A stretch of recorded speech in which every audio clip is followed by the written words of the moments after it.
Hi friends, good morning. Vahrehvah Tulasi ఛానల్కి స్వాగతం. ఈరోజు వెల్లుల్లిపాయలు, కోడిగుడ్లు అండ్ దోసకాయ పప్పు చేస్తున్నానండి. పప్పు ఉడకపెట్టుకున్నాను. దోసకాయల్ని పప్పుని మెత్తగా అలా స్మాష్ చేసుకొని ఇప్పుడు పోపు పెట్టుకుంటానండి. ఆల్రెడీ ఎగ్స్ని బాయిల్ చేసి పెట్టుకున్నాను. ఈ పప్పు కుక్కర్లో మెత్తగా మెదుపుకొని అందులో తగినంత ఉప్పు వేసుకోవాలండి. మన టేస్ట్కి తగినట్లు పప్పుని మెత్తగా ఎనుపుకోవాలి. ఇలా మెత్తగా స్మాష్ చేసుకోవాలండి పప్పు గుత్తితో. దాంట్లో కొంచెం మనం రుచికి తగినట్లుగా చింతపండు గుజ్జు యాడ్ చేసుకోవాలండి. ఇది నేను ఇంట్లో 15 రోజులకి అలాగా బాయిల్ చేసుకొని పెట్టుకుంటాను. ఇది మనకి ఈజీగా అవుతుందండి. పప్పులో తొక్కులు కనిపించకుండా ఉంటాయి. నీట్గా మనకి పని కూడా ఎక్కువ లేకుండా ఉంటుంది. ఈ విధంగా స్టోర్ చేసుకోవటం వలన ఎనీ కూరల్లో కానీ పులిహోరలో కానీ ఎందులోకైనా యాడ్ చేసుకోవచ్చండి.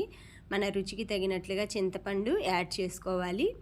తరువాత మనకి కారం, తగినంత కారం కావాలంటే కారం కూడా యాడ్ చేసుకోవచ్చండి చూసుకొని. నేను కొంచెం ముందు యాడ్ చేశాను, తర్వాత కొంచెం తగ్గిందండి నాకు, దాంట్లో యాడ్ చేసుకున్నాను. చింతపండు కొంచెం కారం అదండి కొంచెం తగ్గింది, స్పూన్తో యాడ్ చేసుకున్నాను. ఆ తర్వాత దాన్ని ఎనుపుకొని ఇప్పుడు పోపుకి అన్నీ రెడీ చేసుకుంటున్నానండి. ఎనిగింది పప్పు అయితే, దోసకాయ పప్పు. ఇప్పుడు పాన్ పెట్టుకున్నానండి పొయ్యి మీద. ఇది మన కుక్కర్ పాన్ ఉంటుంది కదండి నా దగ్గర, దీంట్లో పోపు పెట్టుకుంటున్నాను. కొంచెం మందంగా ఉంటుంది.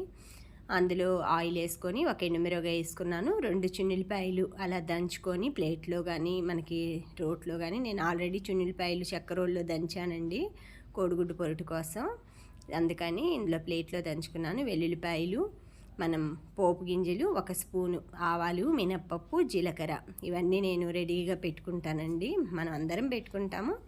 ఇలా 1 స్పూను వేసుకోవాలండి పోపు గింజలు. ఆ తర్వాత మెంతి పిండి వేసుకోవాలండి, కొంచెం ఒక పించ్ ఆఫ్ అనమాట. ఎందుకంటే మనకి డైజెషన్కి అన్నిటికీ బాగుంటుంది, హెల్త్కి మెంతులు అనేవి. అలా పౌడర్ చేసి పెట్టుకుంటానండి. పప్పులో ఇలాంటి వాటిల్లో ఏమైనా పులుసు కూరల్లో వేసుకుంటాను. ఇప్పుడు ఎనిపిన పప్పుని ఇలా తాలింపులో వేసుకోవాలండి. ఇలా పూర్తిగా తీసుకున్న తర్వాత దాన్ని కొంచెం కలిపి మనం పోపు అంతా ఆ పప్పుకు పట్టేటట్లుగా కలుపుకోవాలండి. ఆ తర్వాత కోడిగుడ్లు ఒకవైపు ఇలా పోపు తాలింపు వేసాక అది డిష్ అవుట్ చేసుకొని అందులోనే అది కొంచెం తొలిపి పోసేసి ఆయిల్ వేసి ఇలా ఎగ్స్ని బాయిల్ చేసుకున్న వాటిని ముక్కలుగా కోసుకున్నానండి ఇందులో. ఎందుకంటే అలా ముక్కలు చేసింది గుడ్లుగా అయితే మనకి కారం అనేది వెల్లుల్లిపాయలు లోపల దాకా పట్టదండి. ఇలా చేసుకొని ఈ దంచుకున్న వెల్లుల్లిపాయలు, ఉప్పు, జీలకర్ర వేసుకొని దంచుకొని కారం, ఉప్పు, వెల్లుల్లిపాయ, జీలకర్ర రోట్లో దంచి పెట్టుకున్నానండి.